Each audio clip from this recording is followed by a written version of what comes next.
Backstory: my cousin, 33, who I'll call Mary, lost her husband, 32, and two of her three children, 3 and 9 months male, in a car accident last week.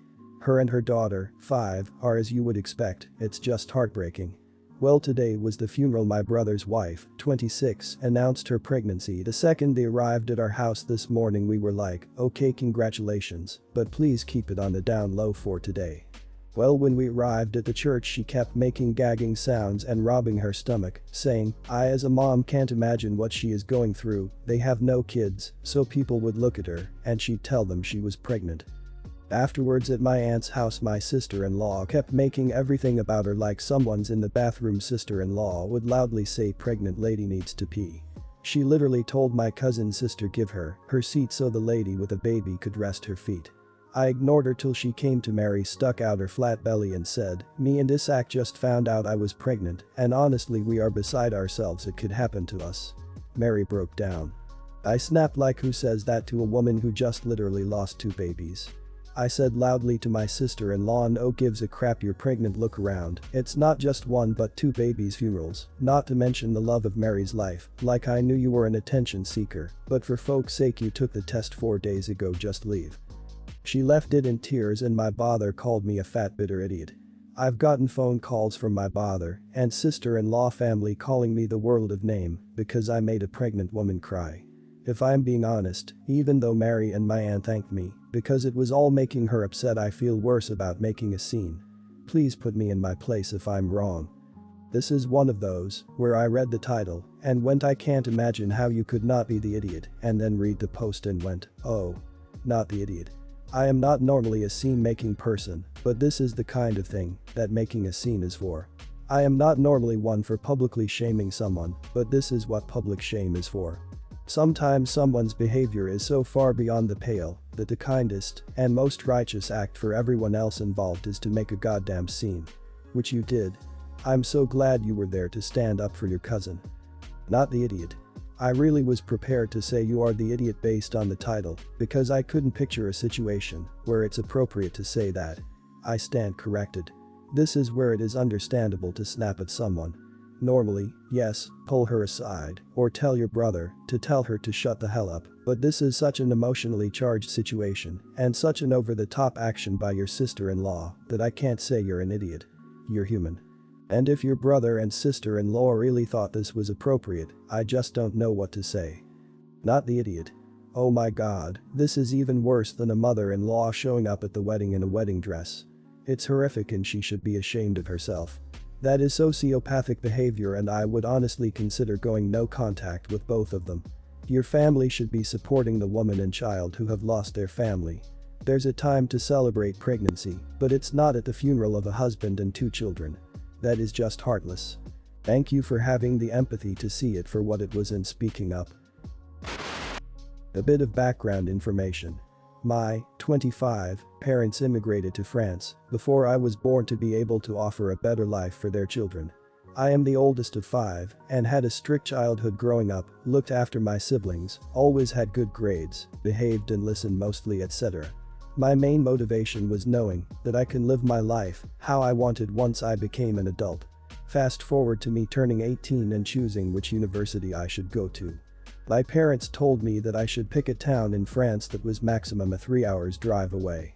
I secretly applied to British universities because I want to study English and got accepted. My parents said, fine, you can go since you got accepted, but you have to promise to come back home after your studies. Being 18 years old, I just did what they told me to so I could go without thinking too much about the consequences. Fast forward to now. After completing a degree in English and education, which took 5 years, I found a job as a teacher in the United Kingdom and stayed. This is now my 2nd year of teaching. I have a boyfriend of 5 years, pay for my own apartment, and have not relied on my parents financially for years now. My mum demands that I come back home, start living in their house and find a job in France. She wants me to throw my life in the United Kingdom away because of a promise I made when I was 18. I just want to live my life how I want instead. They make me feel guilty of not keeping that promise and even set an ultimatum, it has to happen now or never. My mum thinks that I will never come back if I do not come back home this summer. This pressure or guilt I feel has strained our relationship. By the way, my parents are healthy and well and do not need me in France. Of course, I would be with them if they needed support. The way I see it, they are upset that their oldest child left the nest and has no intention of coming back anytime soon. Am I the idiot for not keeping the promise I made when I was 18? Not the idiot. Your parents left extended family behind when they immigrated. They are hypocrites to expect you to live under their thumb. They went their own way, and so can you. Even if you had parents who were born and raised in France, they are wrong to demand you come home. They need to learn to let go. Tell them the day might come when you may want to move to France, but the more they pressure you, the less likely you'll want to. This kind of promise is meaningless unless you can predict the future. Not the idiot.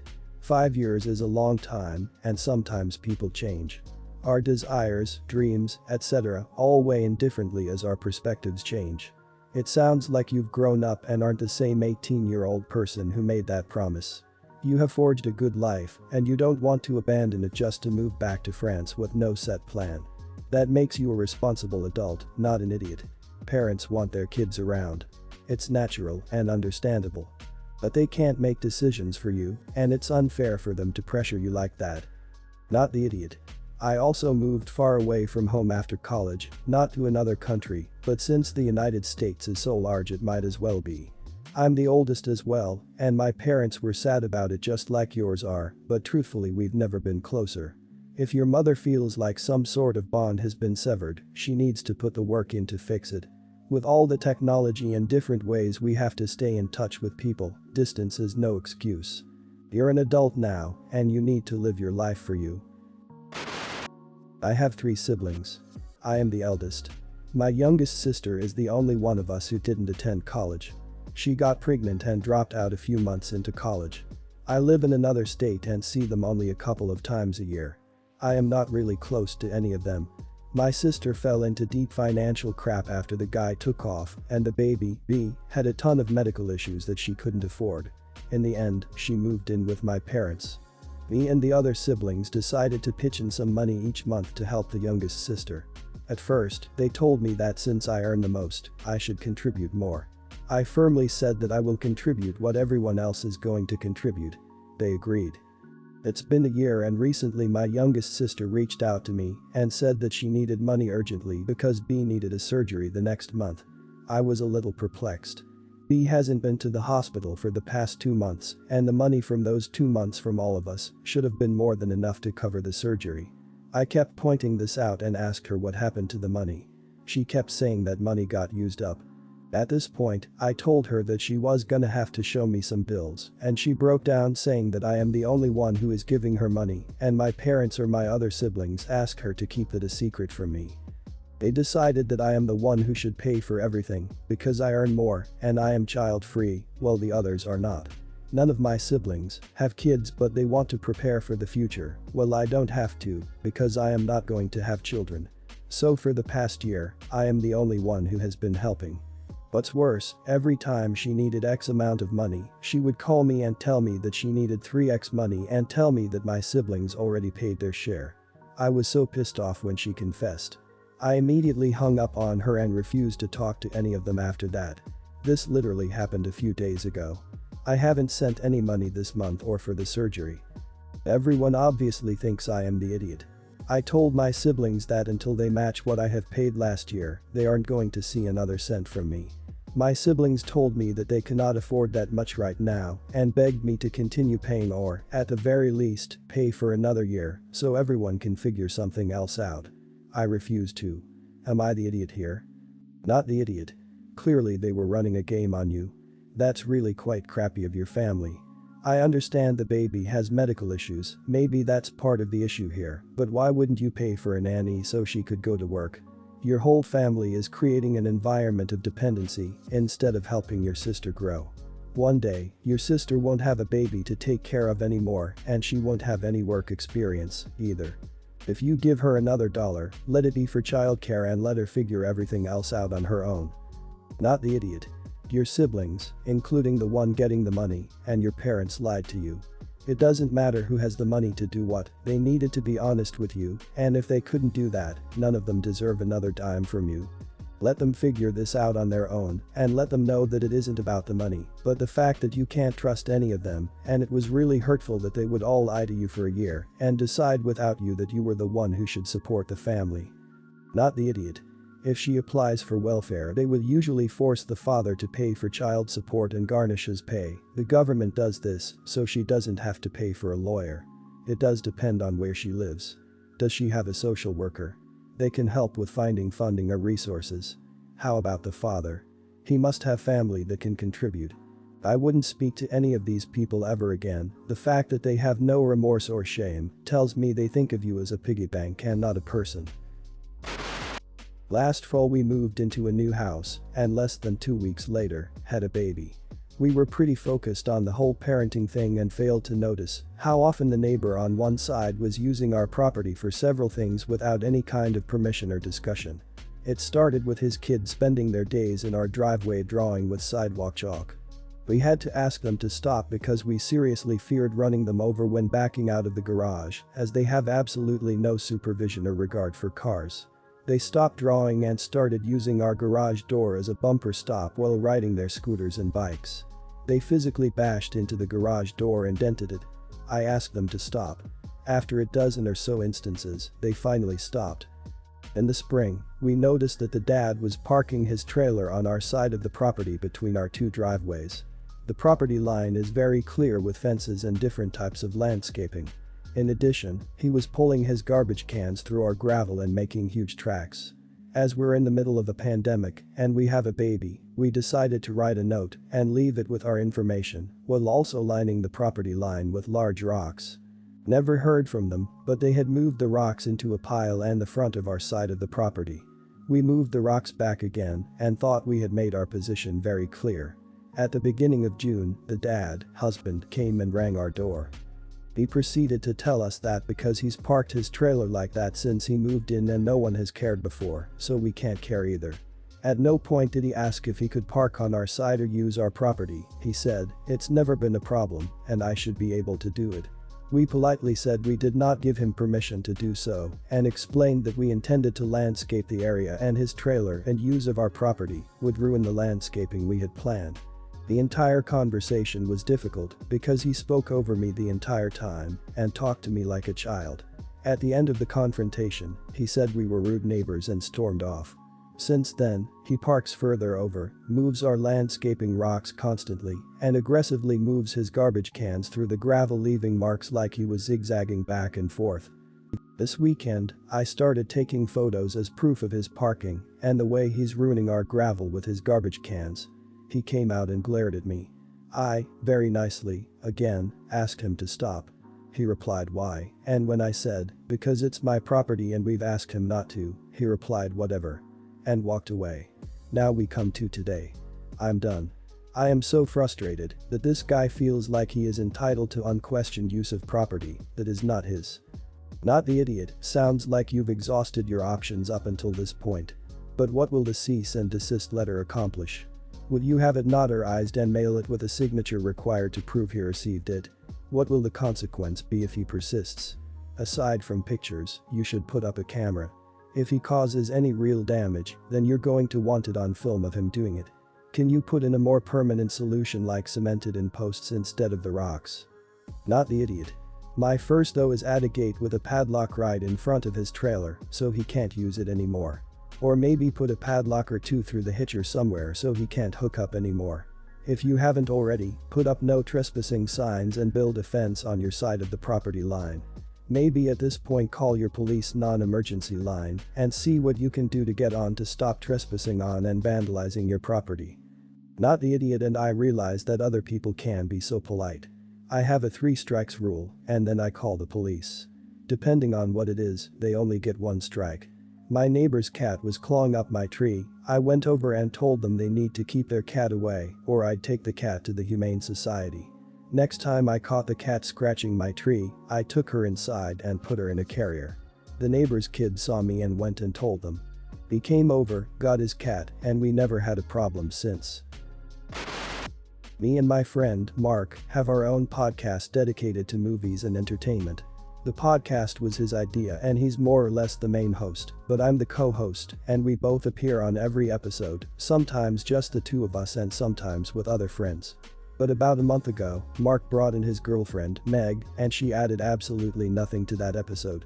We were discussing the Phase 4 of Marvel Cinematic Universe films, and during our conversation, Meg just randomly interrupts and asks, is Batman in the Marvel Cinematic Universe? The whole episode was just her asking really dumb questions like that, and Mark had to explain to me that she doesn't really follow movies as close as we do. I asked him why he even brought her on, and he said she wanted to be on, so I said yes. I even told him that our podcast would benefit from having guests who are more knowledgeable on movies, and he said that he'll try to explain that to her. Ever since then, she's been on every episode we've done, and our podcast has been taking some heat for it. Comments have been left telling us that she's detrimental, since she rarely knows what she's talking about, and she always interjects with comments and questions that make no sense. For example, a few weeks ago we were talking about Hobbs and Shaw, and Meg kept referring to Idris Elba as Chris Rock. We kept having to correct her, and she said, didn't a movie with Chris Rock just come out? We had no clue what she was talking about and it was really frustrating. Whenever she's not making stupid comments, she's always interrupting with some non sequitur, like one time when she randomly asked if soup counts as a drink while we were discussing the new Zombieland 2 trailer. But a couple of days ago is when things got ugly. Me, Mark, Meg, and a couple of other friends were on the show, and we were supposed to be giving our thoughts on Ready or Not, but Meg seemed to be upping her interrupting, non sequitur game. I was trying to give my thoughts on the movie, but Meg was taking selfies and kept asking Mark what she thought of them. I was really trying to control myself, but she just kept interrupting me with questions like, what's this movie even about? And are we ever getting another Titanic movie? It reached a point where I was trying to talk and she interrupted by asking, have any of you guys ever been to Paris? I lost my temper and shouted, shut the hell up, at her. And while we were still recording, Mark yells at me to not talk to her like that, and I started yelling that I'm done with the show. I stormed out and called Mark later, telling him that I'm no longer going to be part of the podcast if he keeps bringing Meg on. I explained that she's affecting our views, but he said that she keeps asking to be on, and he doesn't want to say no to her. I reiterated that I'm going to quit if he keeps letting Meg on, and then he accuses me of ruining our podcast and that I'm going too far. Not the idiot. You definitely should have handled the situation a little more maturely when you said shut the hell up. But I understand your frustration. I agree that can be extremely frustrating towards trying to excel with a podcast. After hearing the unnecessary or inappropriate comments and questions she was speaking, I would have talked to her or quit a long time ago. Bottom line, you don't want to be known as the person that is known as having an annoying podcast. You want to be the one who has the informational or relevant podcast. Not the idiot. To be honest, it sounds like she's doing this intentionally. For what reason, it's hard to say. Sounds like she wants to take your place. Or at the very least just be rid of you. Mark needs to learn how to assert himself with her, or the podcast will likely fail, whether you stick with it or not. Unless she magically starts being a real contributor to the discussion once she's edged you out. Not the idiot, a part of me is thinking she is playing dumb on the podcast because she thinks she is funny. I mean, you don't need to be a hardcore fan of Marvel Cinematic Universe to know that Batman isn't in it or that Chris Rock isn't Idris Elba. Maybe she really is that dumb about movies, but I guess I want to give her the benefit of doubt. You are right to say I wouldn't be on the podcast unless she stops being on it. Your friend has no backbone, needs to be honest with his girlfriend.